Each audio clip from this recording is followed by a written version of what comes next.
En este video vamos a hablar sobre los temas que consideramos más importantes sobre el libro 23 cosas que no te cuentan sobre el capitalismo, escrito por Ha-Joon Chang. Específicamente hablaremos de los capítulos 1, 2, 5, 8 y 13.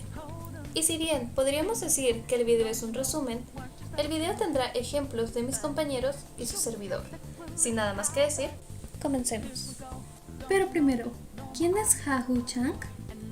Ha-Joon Chang es un economista de Cambridge que, durante las últimas décadas, ha enseñado e investigado cuestiones relacionadas con el desarrollo económico y la globalización. También ha asesorado al Banco Mundial, el Banco de Desarrollo Asiático, varias agencias de las Naciones Unidas y los gobiernos de Brasil, Canadá, Japón, Sudáfrica, el Reino Unido y Venezuela. Ha publicado numerosos artículos y libros, entre ellos 23 cosas que no te cuentan sobre el capitalismo. Explica en solo 23 capítulos la versión económica que se ha impuesto en el mercado y también la que no te cuentan sobre ello. En los países ricos, la mayoría de la gente cobra demasiado. El primer punto que tocaremos del libro es este. Entonces, ¿a qué se refiere Ha-Joon Chang con esto? Bueno, en este capítulo nos dicen por qué los países ricos pagan tan bien, mientras que los países subdesarrollados no.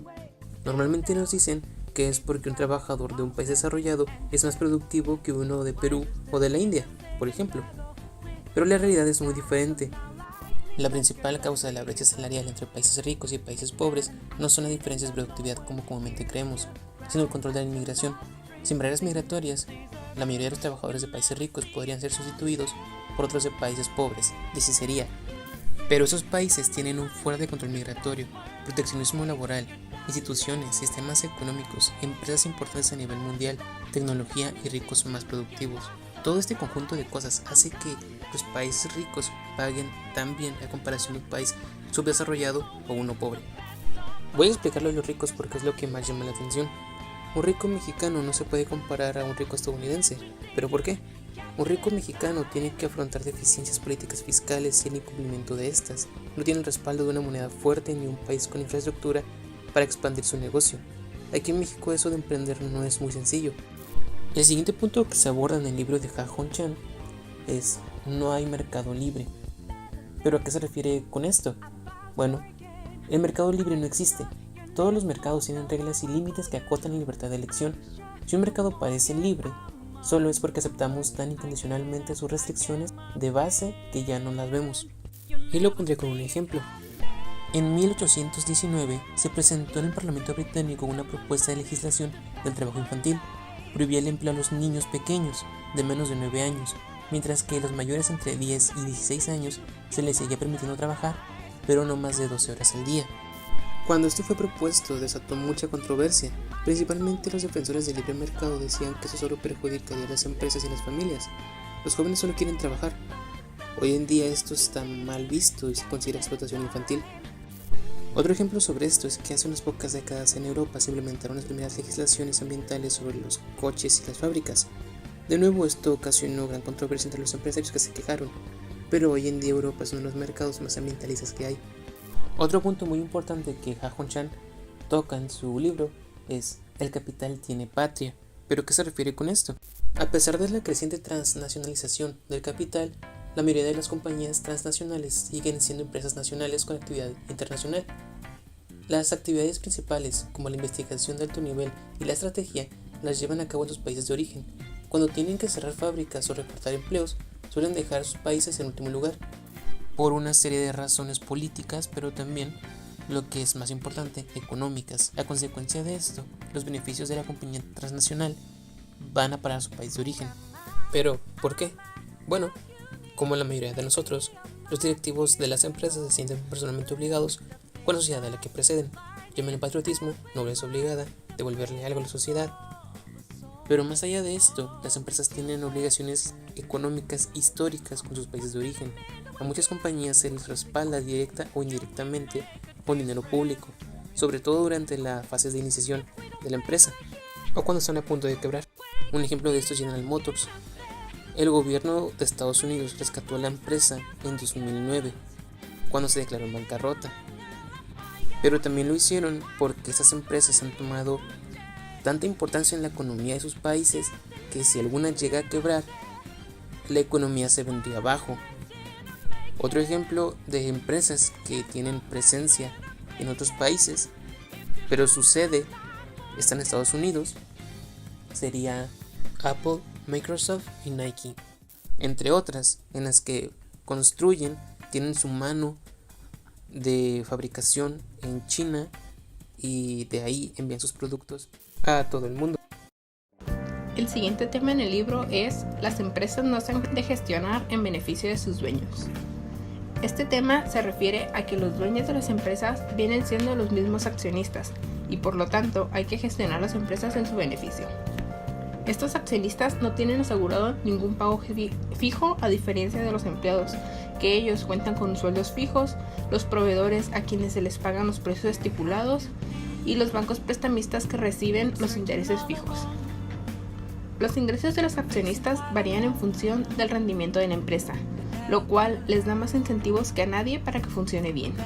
Si esta quiebra, lo pierden todo, a diferencia de las otras partes interesadas, que al menos sacan algo.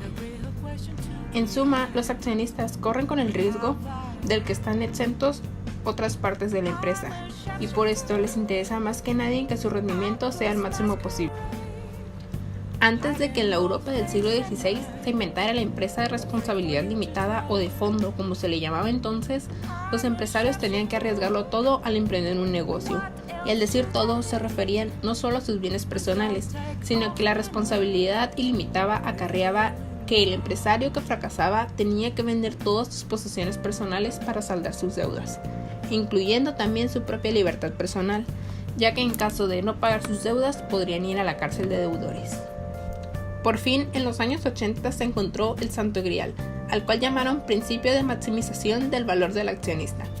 En este, a los directivos profesionales decían que había que compensarles en función de las cantidades que eran capaces de aportar a los accionistas.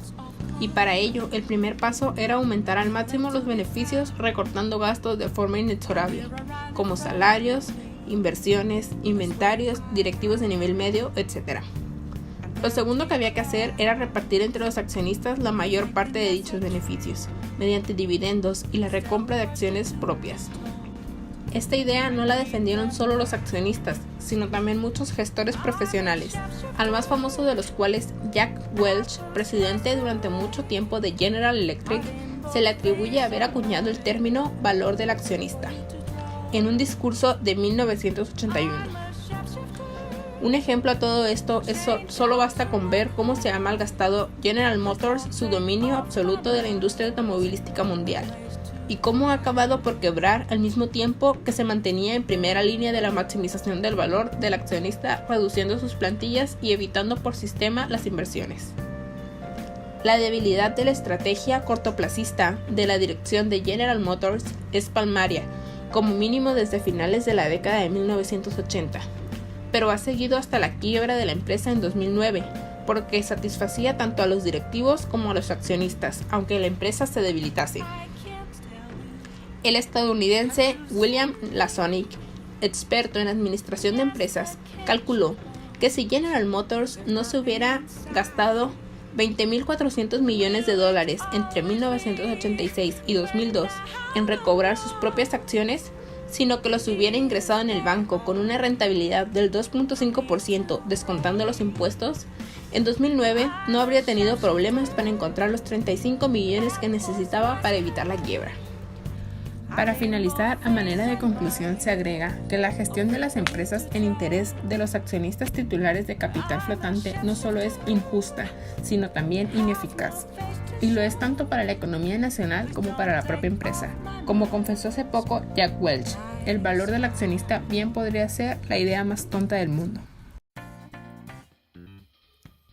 Enriquecer a los ricos y asfixiar a los pobres.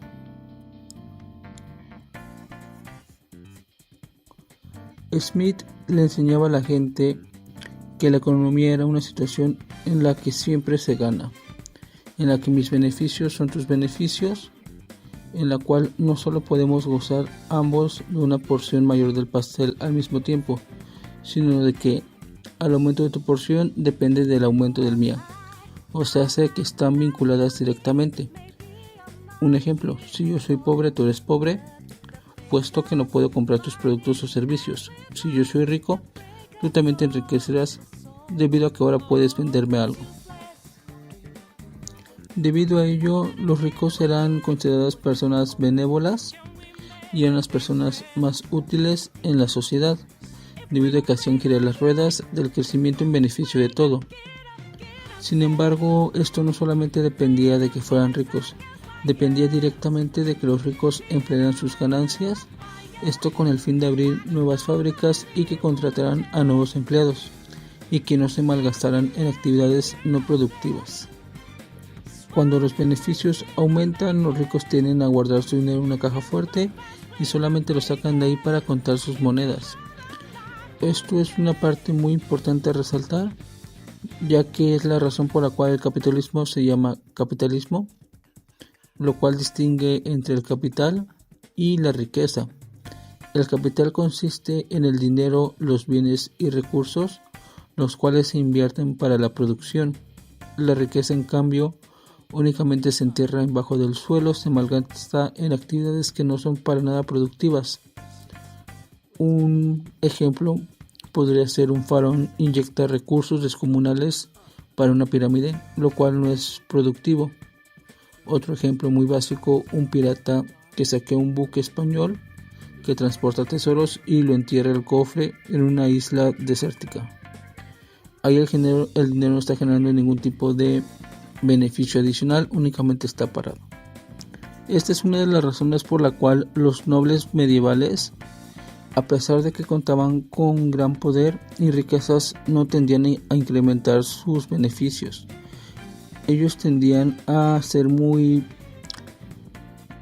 donadores en cuanto a la iglesia, a realizar obras de caridad, a gastar su dinero en torneos, banquetes, palacios, guerras y catedrales monumentales. Sin embargo, muy pocos intentaban reinvertir sus beneficios para aumentar su producción. A diferencia de ello, la nueva élite capitalista no está formada por duques ni marqueses, sino por presidentes, corredores de bolsa, estos los cuales tienen una riqueza muchísimo más grande debido a que tienden a incrementar sus beneficios para así poder crear una riqueza mucho más grande. Durante las últimas décadas, los bancos y gobiernos han estado imprimiendo dinero de forma frenética. Todo el mundo se está aterrorizando ante la posibilidad de que la crisis económica actual pueda detener el crecimiento de la economía, de modo que están creando de la nada billones de dólares, euros y yenes. Esto de forma descomunal, inyectando crédito barato en el sistema y esperando que científicos, técnicos e ingenieros consigan contar realmente grande antes de que esta burbuja estalle de forma inevitable.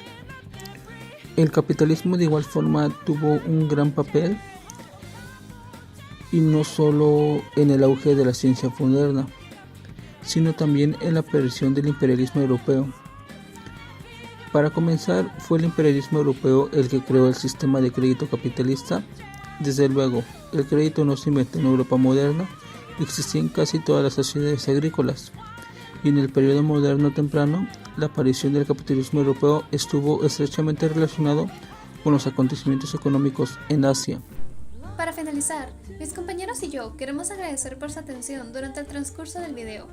Este video está hecho solo con fines educativos. El video fue realizado para la clase de Teoría del Conocimiento, Universidad Autónoma del Estado de Baja California. Sin más que decir, nos despedimos.